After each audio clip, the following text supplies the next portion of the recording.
Ah, Mayberry. Quiet streets, a trusty sheriff, and apparently a secret Hollywood hotline. Today we're counting down 10 celebrities who showed up, stole scenes, and left their mark on the Andy Griffith Show before they were famous. Stick around for the bonus guest star at the end. You won't see it coming. Number 10. Sterling Holloway. The Merchant of Mayberry, Season 2, Episode 22. Long before audiences recognized that instantly fluttery voice from animated classics like Winnie the Pooh for Disney, Sterling Holloway wandered into Mayberry as Burt Miller, traveling merchant with a suitcase full of goods and a heart as honest as they come. Burt isn't a con man or trickster. He's genuinely likable and trustworthy, immediately endearing himself to the townsfolk. He genuinely wants to sell his wares and brighten people's day, not take advantage of them. Andy is cautiously curious. Barney is suspicious as always. Burt simply keeps smiling, chatting, and explaining his products with warmth and charm. His honesty disarms everyone, and the humor comes from Barney's over-the-top suspicion, which quickly collapses under Burt's genuine friendliness. Holloway's performance makes Burt unforgettable, not because of schemes or mischief, but because of his simple, heartfelt integrity. By the episode's end, Burt leaves Mayberry, having sold a few goods, made new friends, and reminded everyone that some people are just naturally good, proving that charm and honesty can carry a story all on their own. Number 9. James Best. The Guitar Player, Season 1, Episode 3. Long before he became widely recognized as Rosco on the Dukes of Hazzard, James Best found himself in a very different kind of predicament in Mayberry as Jim Lindsay, talented guitarist temporarily locked up along with a traveling band passing through town. The band arrives with energy, charm, and plenty of musical talent, but unfortunately, a misunderstanding lands them behind bars. Jim, the lead guitarist, is quietly brilliant, strumming melodies that make everyone forget about the minor legal hiccups. Andy, ever the problem solver, recognizes Jim's talent immediately and tries to convince the band to hire him once they're released, believing the right opportunity will allow Jim to shine. Barney, as usual, misreads everything, treating Jim like a hardened criminal instead of a gifted musician in the wrong place at the wrong time. The humor comes from Jim's effortless charm and Barney's escalating paranoia. Andy patiently orchestrates a solution while the townsfolk admire the music and chaos unfolds. By the end, Jim is free, his talents appreciated, and the town learns a gentle lesson. Sometimes genius just needs a little guidance and maybe a little patience from Barney. Number 8. Jerry Van Dyke. Banjo Playing Deputy, Season 5, Episode 32. Jerry Van Dyke guest stars as Jerry Miller, a down-on-his-luck banjo player who's hired temporarily as deputy while Barney is away. From the moment he arrives in Mayberry, his lack of law enforcement experience creates hilarity. He confuses traffic signs, accidentally locks himself in the jail, and misinterprets the simplest instructions from Andy. Townsfolk peek out of windows, trying to figure out if the new deputy is a genius or just utterly hopeless. The carnival scene escalates the chaos. Jerry chases pickpockets, nearly topples a hot dog stand, and fumbles through minor emergencies. Just when it seems he'll be sent packing, Jerry heroically recovers Aunt Bee's stolen purse, earning Andy's reluctant approval, giving the town a charming reminder that even a bumbling musician can become a hero. Number 7. Gavin MacLeod. TV or Not TV, Season 5, Episode 23. Long before he was calmly steering romance in mild chaos as Captain Steubing on the Love Boat, Gavin MacLeod arrived in Mayberry as part of a polished television production team with big smiles, bigger promises, and just a little too much curiosity. The episode begins when a TV crew proposes doing a television show about the Mayberry Sheriff's Department. Barney is instantly convinced fame has finally found him and begins practicing poses, speeches, and what can only be described as heroic standing. Andy, on the other hand, stays cautious. MacLeod's character is friendly, professional, and very impressed with Mayberry, especially impressed with the layout, security, and routines of the local bank. MacLeod plays his role with effortless charm, asking questions that sound innocent but feel oddly specific. Andy notices the pattern immediately. While Barney dreams of becoming a television star, Andy quietly connects the dots between cameras, questions, and bank schedules. The humor comes from showbiz glamour, colliding with Mayberry common sense. In the end, the TV show turns out to be nothing more than a cover for a robbery scheme.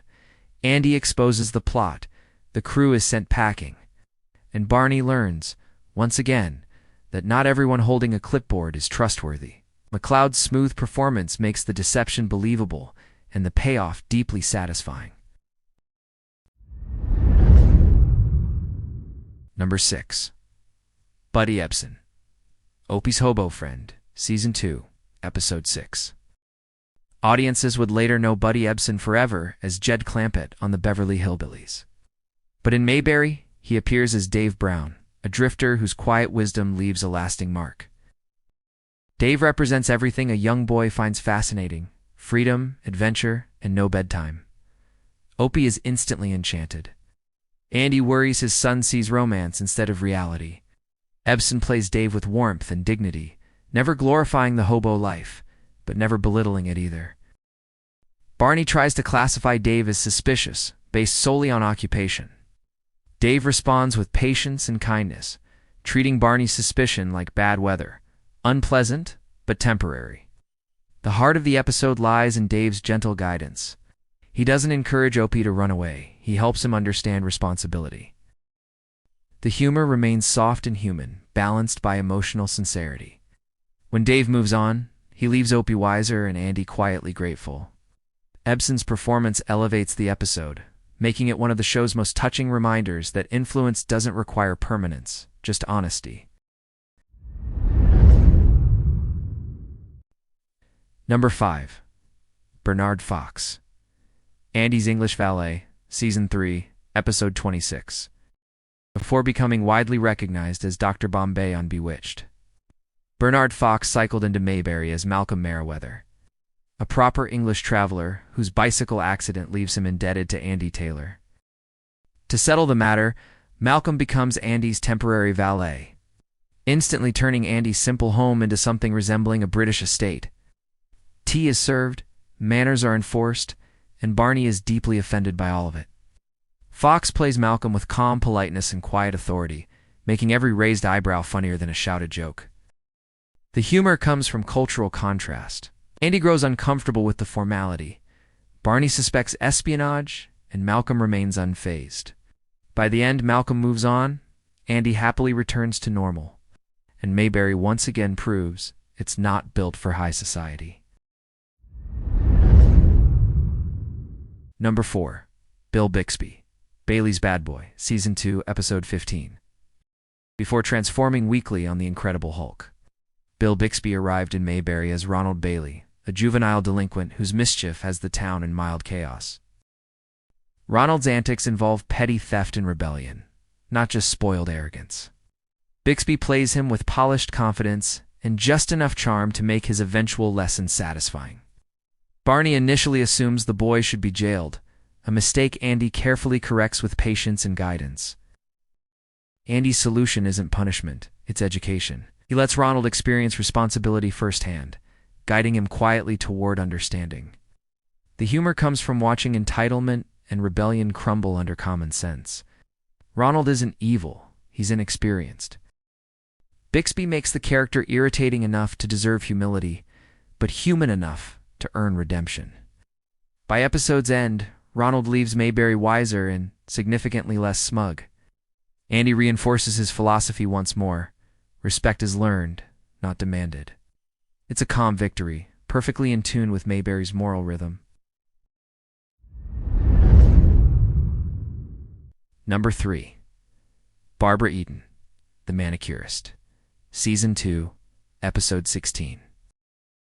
Well before she blinked her way into television history as Jeannie on I Dream of Jeannie, Barbara Eden swept into Mayberry as Ellen Brown, a big-city manicurist whose arrival causes far more trouble than anyone expects, especially Barney.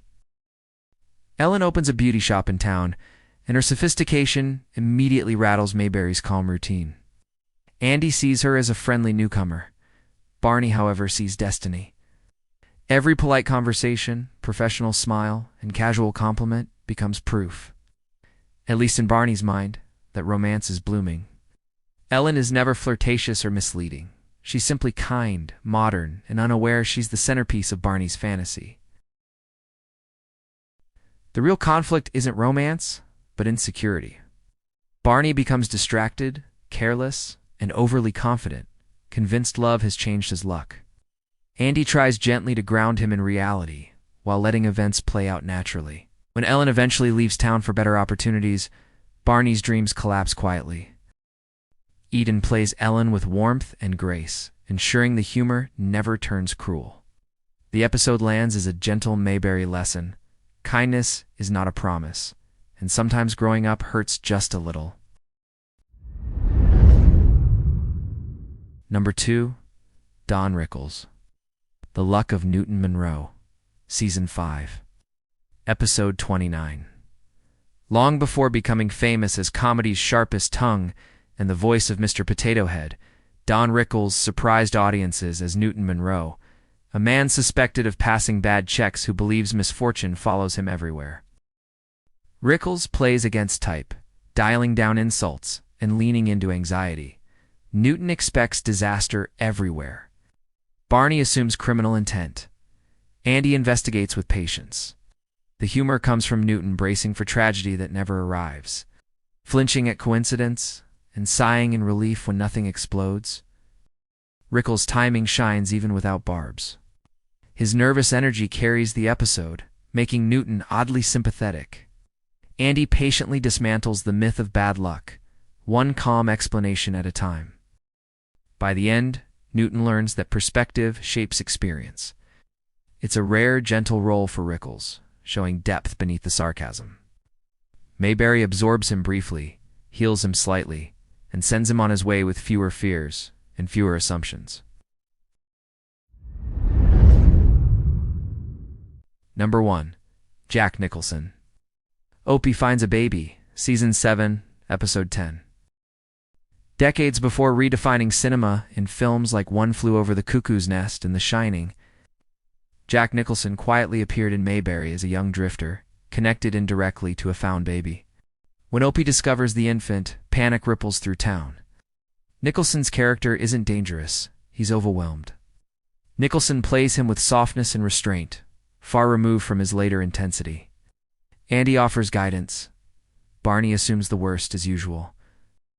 The episode blends gentle humor with genuine emotion. The drifter's fear of responsibility feels real, and Andy's calm support provides the answer. Nicholson's performance grounds the story, giving weight to Mayberry's compassion. By the end, family is restored, panic fades, and the drifter steps into adulthood. It's a blink-and-you-miss-it role, but in hindsight, unforgettable. Mayberry didn't know it hosted a future legend, just did what it always does, help someone when they needed it.